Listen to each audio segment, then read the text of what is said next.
Bazı sabahlar vardır, güneş doğar ama bir halkın hayatı sonsuza kadar kararır. 1944 yılının 18 Mayıs sabahı, Kırım'da binlerce insan uykularından korkuyla uyandırıldı. Kapılar çalınmadı, kırıldı. O sabah yaşlılar, kadınlar ve çocuklar hayatlarında ilk kez vatanlarından koparılacaklarını öğrendiler. Onlara yalnızca 15 dakika verildi. Bir ömrü 15 dakikaya sığdırmaları istendi. Kimileri bir Kur'an aldı yanına, kimileri aile fotoğraflarını, kimileri ise hiçbir şey alamadı. Çünkü korku insanın ellerini bile unutturuyordu. O sabah Kırım'da sadece insanlar değil, hatıralar da sürgün edildi ve bir halkın kaderi geri dönmemek üzere değiştirildi. İkinci Dünya Savaşı, dünyayı olduğu kadar Kırım'ı da karanlığın içine sürükledi. 1941 yılında Alman orduları Kırım'a girdi. Şehirler bombalandı, köyler boşaldı. Hayat, savaşın gölgesinde kaldı. Binlerce Kırım Tatarı, Sovyet ordusunda savaşmasına rağmen Moskova'da başka bir karar hazırlanıyordu. Sovyet güvenlik raporlarında Kırım Tatarları topluca suçlandı. Gerçekler çarpıtıldı. İddialar büyütüldü ve bir halk toplu cezaya mahkum edildi. 11 Mayıs 1944'te Stalin yönetimi Kırım Tatar halkının topyekün sürgün edilmesine karar verdi. Karar sessizce alındı ama sonuçları nesiller boyunca sürecekti.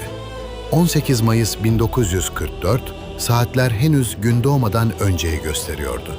Kırım'ın dört bir yanında silahlı NKVD birlikleri köylere girdi. Her kapıda aynı emir vardı. 15 dakika içinde hazırlanacaksınız. İnsanlara hayatlarını geride bırakmaları söylendi. Bir anne çocuğunu uyandırmaya çalışıyordu. Bir dede son kez evinin duvarlarına bakıyordu. Ve çocuklar neler olduğunu anlamıyordu. Sürgüne gönderilenlerin çoğu kadınlar, çocuklar ve yaşlılardı. Çünkü erkeklerin büyük kısmı cephede Sovyet ordusu adına savaşıyordu. Köy meydanlarında toplanan insanlar at arabalarıyla tren istasyonlarına götürüldü. Orada onları hayvan taşımak için hazırlanmış yük vagonları bekliyordu. İnsanlar vagonlara dolduruldu, kapılar kapandı ve Kırım arkada kaldı. Sürgün trenleri günlerce durmadan ilerledi. Vagonlarda ne su vardı, ne yiyecek, ne de ilaç. Çocuklar susuzluktan ağlıyor, yaşlılar sessizce can veriyordu. Hastalık, açlık ve çaresizlik trenlerle birlikte ilerliyordu.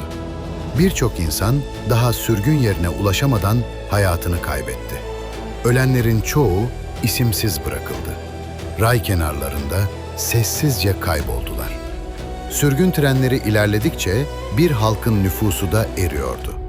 Trenler durduğunda acı bitmedi. Kırım Tatarları Özbekistan'ın, Kazakistan'ın, Sibirya'nın ve Orta Asya'nın farklı bölgelerine dağıtıldı. Onları bekleyen yerler çamur barakalar, açlık ve ağır çalışma koşullarıydı. Binlerce insan sürgünün ilk yıllarında hayatını kaybetti. Ama Sovyet yönetimi bununla da yetinmedi. Kırım'daki Türkçe yer isimleri değiştirildi. Mezarlıklar yok edildi. Evler başkalarına verildi. Bir halkın yalnızca kendisi değil, hatırası da silinmek istendi. Yıllar geçti ama Kırım unutulmadı. Sürgünde doğan çocuklar bile vatanlarının adını ezberleyerek büyüdü. Evlerde, sofralarda, dualarda Kırım yaşamaya devam etti. 1960'lı yıllardan itibaren Kırım Tatar Milli Hareketi güçlenmeye başladı.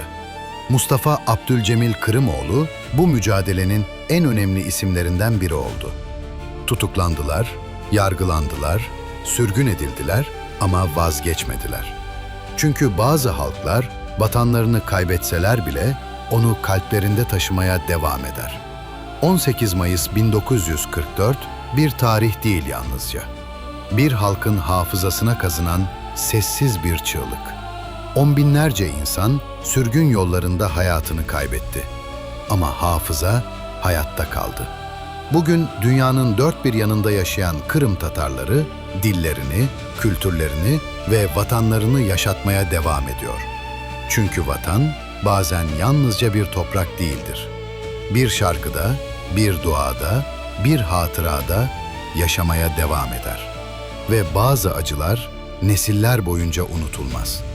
18 Mayıs 1944 Kırım Tatar sürgününü unutmadık. Unutmayacağız.